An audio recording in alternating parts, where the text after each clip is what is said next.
네, 존경하는 최원남부장님, 선배 동료 의원 여러분 안녕하십니까. 정의당 주희준 의원입니다. 지난 11월 12일 하계일동 골마을 근린공원은 활기가 넘쳤습니다. 최근 서울시는 각 동별 2천만 원씩 지원해주던 동단위 시민참여 예산 전액과 주민세 환원 예산의 50%를 삭감한다고 합니다. 서울시의 주민자치 예산 방침은 단순한 예산 삭감이 아니라 시민과 민주주의를 버리는 것입니다.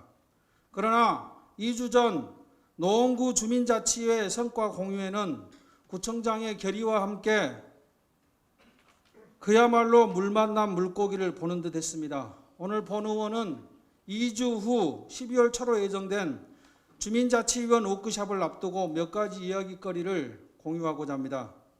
주민자치회는 지방분권특별법과 2020년 9월 제정된 서울특별시 노원구 주민자치회 설치 운영에 관한 조례에 의거 2021년부터는 노원구시 9개 동에서 19개 동에서 전면 실시 중에 있습니다.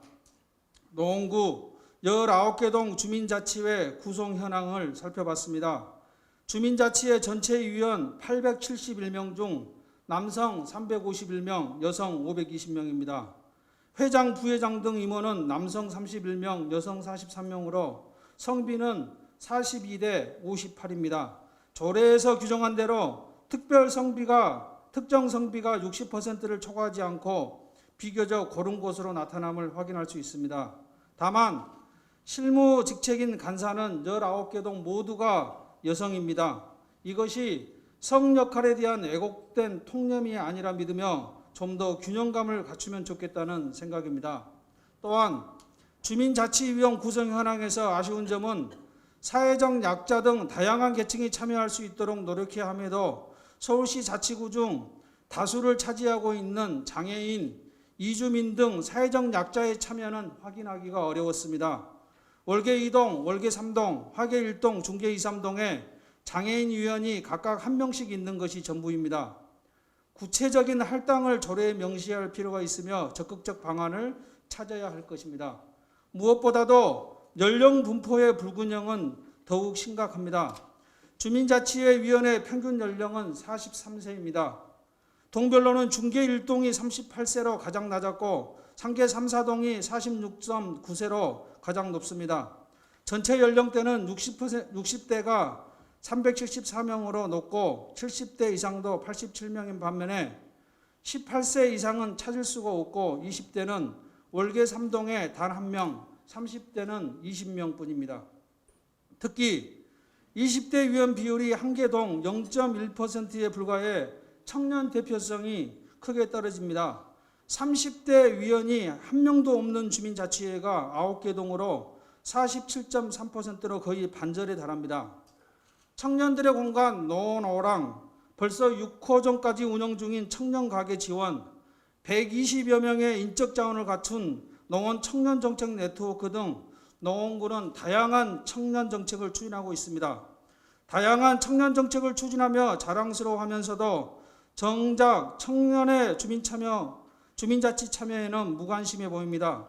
청년들에게 매력적인 참여 동기 부여와 동시에 장애인, 이주민 등 다양한 계층의 참여 보장 등 대표성을 확장하기 위해 좀 더 진지하게 고민할 필요가 있습니다. 다음은 동별 주민자치회가 선정한 의제 사업입니다. 사업 개수는 전체 198개입니다. 동별로는 최소 7개, 최대 15개로 평균 10.4개의 사업을 선정했습니다. 70개의 동단위 시민참여 사업과 93개의 주민세 환원 사업 외에 2022년 동주민자치 예산 사업 현황은 19개 동 35개 사업으로 31억 4,340만 원의 예산이 집행될 예정입니다. 주민자치의 35개 사업을 분석한 결과 환경자연 부분이 14개로 40%, 도로 및 교통 부분이 8개로 22.8%, 일반 공공행정 부분이 6개로 17%를 차지했습니다. 이는 지방자치단체에서 통상적으로 수행해야 할 사업이 전체의 80%로 대부분을 차지하고 있다는 것입니다. 반면 노원구 공동체 활성화 및 취약계층 지원 사업은 전무하다시피 합니다. 다시 한번 강조 말씀드리겠습니다. 주민자치의 사업의제 발굴과 선정에 있어 행정의 역할은 최소화되어야 합니다. 공무원들이 미처 챙기지 못하고 사각지대에 놓이기 쉬운 아동, 청소년, 청년, 노인, 여성, 장애인, 이주민 등 취약계층에 대한 지원 사업과 공동체 활성화를 위한 사업이 각동 주민자치회에서 결정되기를 바랍니다. 경청해 주셔서 고맙습니다.